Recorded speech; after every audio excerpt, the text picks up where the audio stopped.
আপনি কি chart reading শিখতে চান? তাহলে এই ভিডিওটা আপনার জন্য। দেখুন, আজকে আমি একটা পি সাইডে ট্রেড ইনিশিয়েট করেছি। আর ইনিশিয়েট করার পর দেখুন যে ব্রেকডাউন দিয়েছে, এই ব্রেকডাউন দেখেই কিন্তু আমি এই পি সাইডে ট্রেডটা কিন্তু ইনিশিয়েট করেছি। আর সেই ট্রেডের হিসাব অনুযায়ী এখানে সেইভাবে টার্গেট বা এসএল সব কিছুই ঠিকঠাক করা হয়েছে। 1=2 টার্গেট আছে। আর ব্যাপারটা হচ্ছে এই ট্রেডটাতে আমার যে এসএলটা আছে, এসএলটা কিন্তু যথেষ্টই বড় হয়ে গেছে। সেই হিসাব অনুযায়ী টার্গেটটাও সেভাবেই রাখা হয়েছে 1=2। দেখুন, টার্গেট মার্কেট প্রিভিয়াস ডেটার হিসাবে টার্গেট কিন্তু মার্কেট দেয়। আর ওই প্রিভিয়াস ডেটার হিসাবে এই টার্গেটটা কিন্তু সেট আমরাও করি বা আমিই করি। এই টার্গেটটা কিভাবে কতটা দিবে, দেখুন যে জায়গাটায় বর্তমানে এখন মার্কেট আছে, এই জায়গায় একটা সুইং কিন্তু আছে। ওই সুইং পর্যন্ত ইজিলি মার্কেট কিন্তু টার্গেট অলরেডি দিয়ে দিবে, ওটা নো ডাউট। তারপর ওই সুইংটা ব্রেকডাউন দেওয়ার পর মার্কেট কিন্তু ট্র্যাপ করলে কিন্তু করতে পারে, তার আগে কিন্তু ট্র্যাপ করার সম্ভাবনা নেই। আর এটা কিন্তু রিয়েল ব্রেকডাউন। দেখুন, এসএল আছে 71 পয়েন্ট আর টার্গেট আছে প্রায় 160 পয়েন্টের মতো। তাহলে সেই হিসাবে এই টার্গেটটা কিন্তু সেট করা হয়েছে। আর আপনারা পুরো ট্রেড অবশ্যই লক্ষ্য করুন, তাহলে জিনিসটা সব কিছু বুঝতে পারবেন। আর এই ট্রেডটা নেওয়ার পেছনের লজিক হলো, দেখুন যখন মার্কেট কিন্তু ব্রেকডাউন দেয়, তার আগে দেখুন যে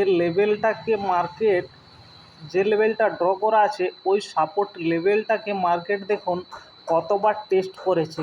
আর টেস্ট করার পর দেখুন উপর থেকে যে ট্রেড লাইনটা আসছিল, সেই ট্রেড লাইনে দেখুন এই জায়গাটায় ফেক ব্রেকআউট কিন্তু দেয়।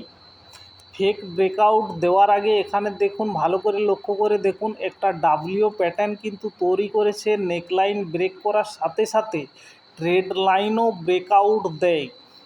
এখানে রিটেল বায়ারকে এন্ট্রি করিয়ে তারপর তাদের এসএল হিট করতে করতে দেখুন মার্কেট কিন্তু নিচে এসেছে।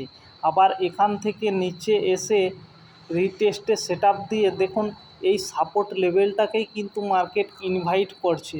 আর ইনভাইট করার পর দেখুন আমার এন্ট্রি কিন্তু অনেকটা লেটে হয়ে গেছে, এই জন্যই 1=2 টার্গেটটা নিতে হচ্ছে। কিন্তু হিসাব করে দেখতে গেলে প্রায় 150 পয়েন্টের মতো টার্গেট কিন্তু এখানে নেওয়া হচ্ছে।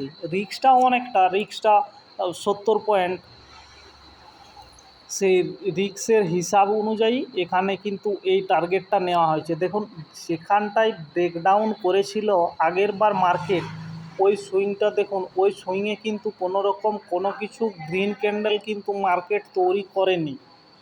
সেই হিসাব অনুযায়ী এখানটায় কিন্তু বেশি টার্গেট নিতে গেলে আমি নিজেই ট্র্যাপে পড়তে পারি। দেখুন কথা বলতে বলতেই মার্কেট কিন্তু প্রায় 1=2 টার্গেট অলরেডি ডান করে দিয়েছে।